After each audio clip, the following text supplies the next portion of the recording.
राधे राधे मित्रों। वीडियो शुरू करने से पहले एक आपसे विनम्र निवेदन कि आप मेरे चैनल को सब्सक्राइब एवं लाइक ज़रूर करें। और आज हम चैप्टर पढ़ेंगे कुंडली का। कुंडली एक साइंस है। देखा जाए तो ये जीवन पे आधारित रहती है और हमारा जीवन चक्र हमारे ग्रहों के आधार पर इसके इर्द गिर्द चलता रहता है। तो कुंडली शुरू करते हैं और मैं ये विश्वास दिलाता हूँ आपको कि अगर आपने मेरा ये पूरा वीडियो देखा तो 100% आपको कुंडली की बेसिक नॉलेज आ जाएगी और आप स्वयं की कुंडली देखने लगेंगे और दूसरों के जीवन को भी रीड करने लगेंगे। तो चलिए शुरू करते हैं। आज एक छोटा सा चैप्टर इसको बताते हैं आपको। कुंडली में 12 राशियां होती हैं, ठीक है। 12 राशियां। पहली होती है आपका फर्स्ट मेष। इसके स्वामी होते हैं मंगल देव। दूसरी आ जाती है वृष या वृषभ भी इसे बोलते हैं, वृष राशि। इसके स्वामी हैं शुक्रदेव। तीसरी आपकी आ जाती है मिथुन। इनके बुध देव होते हैं। चौथी कर्क। इसके स्वामी होते हैं चंद्रमा। पांचवी सिंह। इसके स्वामी सूर्यदेव। छठी आपकी आती कन्या। इसके स्वामी बुध देव। कन्या और मिथुन इनके दो स्वामी होते हैं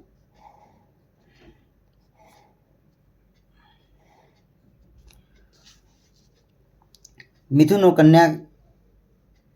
आपको बुध देव को 2 राशियां मिली हुई हैं, मिथुन और कन्या। इसी तरह मेष को भी मंगल देव को 2 राशियां मिली है, आगे बताएंगे हम आपको। आ जाते हैं तुला। तुला के स्वामी शुक्रदेव और 8वें पे आ जाते हैं वृश्चिक।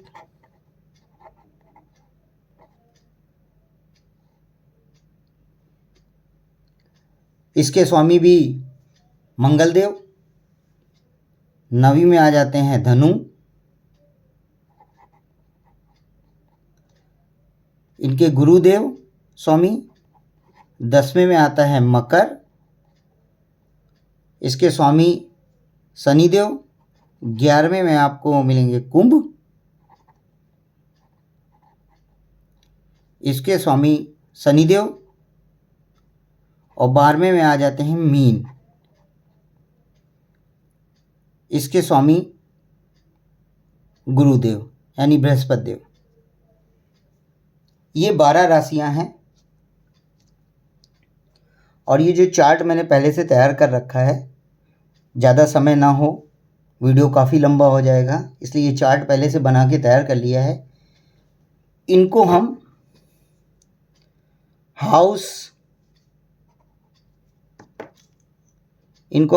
भी कहते हैं, भाव भी बोला जाता है और घर भी बोलते हैं। ये 12 हाउस या घर 12 भाव होते हैं, जो 1 2 ऐसे क्रम से चलता है, 3 4 5 6 7 8 9 10 11 12। ये आपके 12 हाउस हो गए, इनको भाव भी बोलते हैं, घर भी बोलते हैं। ये कुंडली में अपने स्थान में रहते हैं। जितना भी आप देख रहे हैं ये सारा अपना स्थान कहीं नहीं छोड़ते हैं। राशियां बदलती रहती हैं, घर वहीं के वहीं रहते हैं। इसके बाद आपको कुंडली में देखने के लिए आता है डिग्री। आपको डिग्री देखना बहुत ज़रूरी होता है।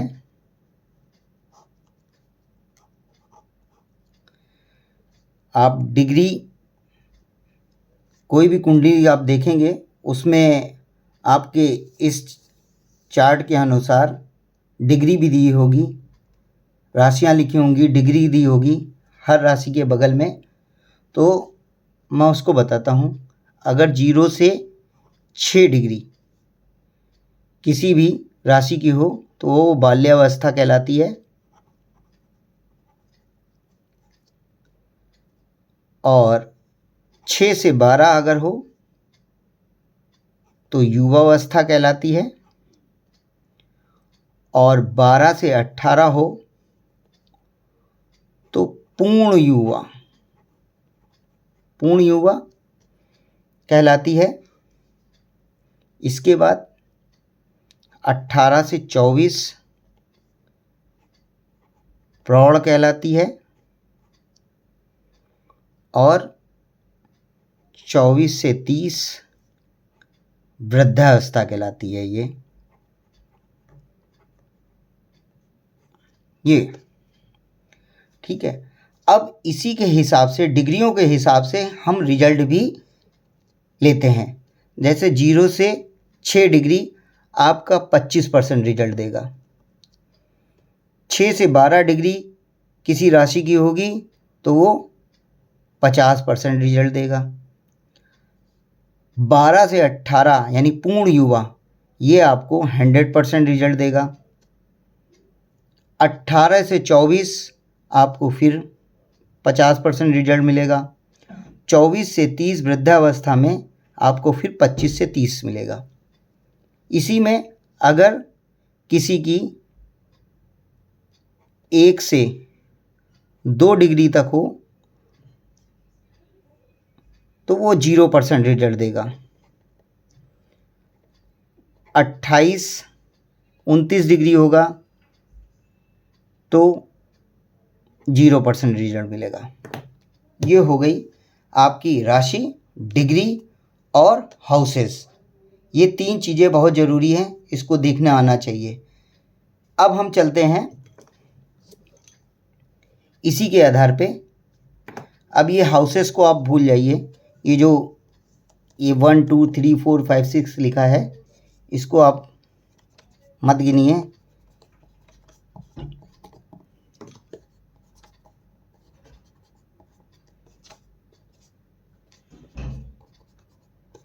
अब जहाँ पे ला लिखा हो तो ये हो जाती है लग्न कुंडली। ये कहलाती है, जहाँ पे आपको ला दिखे फर्स्ट हाउस में तो आप समझ लीजिए ये लग्न कुंडली है। ये नॉर्थ इंडियन की बात कर रहा हूँ, साउथ इंडियन की नहीं। साउथ इंडियन कुंडली अलग तरह की होती है, आगे चैप्टर में मैं वो भी बताऊँगा। पहले नॉर्थ इंडियन हम क्लियर कर लेते हैं। तो नॉर्थ इंडियन में लग्न फर्स्ट हाउस में होता है, तो लग्न हो गया, आप समझिए लग्न से स्टार्ट है। और यहाँ पे 3 नंबर आ जाता है, 3 नंबर की राशि यानी मिथुन। अब इस हाउसेस के मालिक कौन हो गए? मिथुन यानी गणेश भगवान यानी बुध भगवान। ठीक है, 3। तो यहाँ जब 3 हो गए, कुंडली का चक्र हमेशा इस तरह चलता है। आप ये देख लीजिए, हमेशा इसी तरह चलेगा।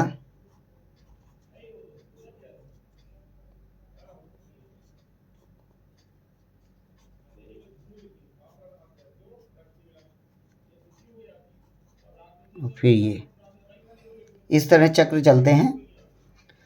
सबसे पहले 3 यहाँ पे आ गया तो 4 नंबर यानी कर्क यहाँ पे आ गई। 5वां ये आ गया यानी सूर्य भगवान। और 6ठा आपका फिर कन्या बुध भगवान। 7वां तुला, ये 8, ये 9 यहाँ पे आ जाएगा, यहाँ पे 10 आ जाएगा, यहाँ पे 11 आ जाएगा, यहाँ पे 12 आ जाएगा, यहाँ पे 1 आ जाएगा, यहाँ पे 2 आ जाएगा, 3 फिर यहाँ पे आ गया। अब हम आपको बताते हैं कि अब राशियां इसमें आ गई हैं। अब ये जो हाउस हैं, ये हाउस, हर एक एक हाउस में कुछ अपने नियम होते हैं। ये घर कुछ कहता है, ये घर कुछ कहता है, ये घर कुछ कहता है, ये घर कुछ कहता है, ये घर कुछ कहता है। ऐसे 12 घर अपने अपने भाव से चलते हैं। ठीक है, मैं एक एक घर के बारे में बताता हूँ जल्द से जल्द।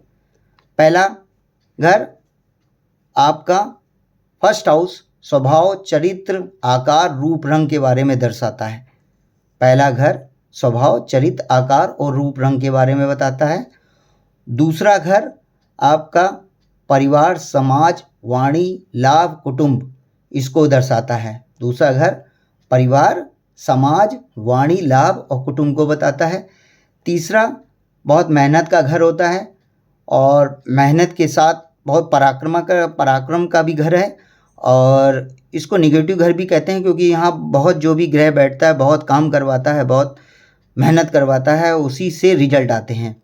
ठीक है, हाँ, ये छोटे भाई बहन का भी घर कहलाता है।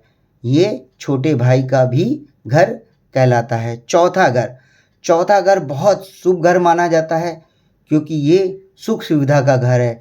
ऐश आराम, सुख सुविधा, गाड़ी, ठीक है, मकान, ठीक, साथ साथ में ये माता का हाउस भी है। पांचवा घर, ये भी अपने आप में बहुत अच्छा घर है।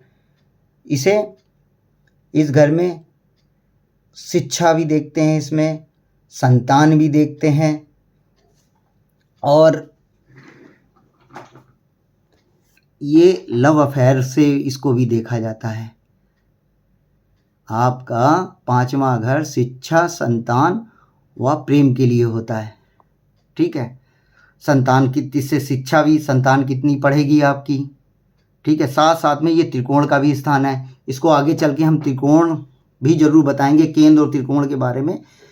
ठीक है, अभी आपको हम इतना ही बता रहे हैं कि ये त्रिकोण का स्थान है। छठा घर तिक भाव में आता है, जो अच्छा नहीं कहते हैं, और ये रोग, कर्ज, शत्रु, नौकरी है या नहीं है, सब इसी स्थान से देखते हैं इसको। फिर सातवां घर आ जाता है आपका, ठीक जो पहले घर के ठीक नीचे आता है सातवां घर।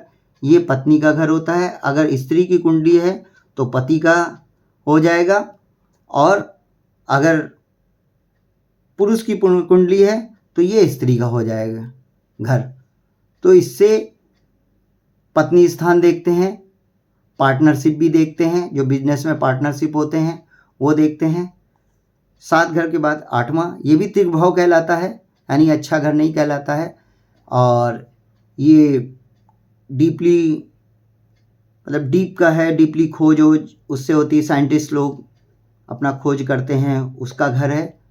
और साथ में बाधाएं जितनी आती हैं वो इस घर से देखी जाती हैं, और साथ साथ में इससे मृत्यु भी देखी जाती है। 9वां घर आपका ये भाग्य स्थान है, इससे आपका भाग्य को देखा जाता है। साथ साथ में पिता का भी स्थान है, आपका पिता कितना साथ देंगे, क्या होगा। ठीक है, विदेश यात्रा, विदेश में सेटल होना अलग बात है, ये विदेश यात्रा का भी घर है। एक विदेश में रहना होता है, दूसरा सेटल होना। ठीक है, तो ये विदेश यात्रा है कि विदेश में आप घूमने जा रहे हैं, कहीं भी घूम घाम के आ रहे हैं, घूमिए आप। ठीक है, 10वां घर आपका कहलाता है व्यापार का। 10वां घर जो है वो व्यापार, क्या करेंगे, क्या जॉब आपकी लगेगी, क्या शोहरत होगी, ये उसका घर है।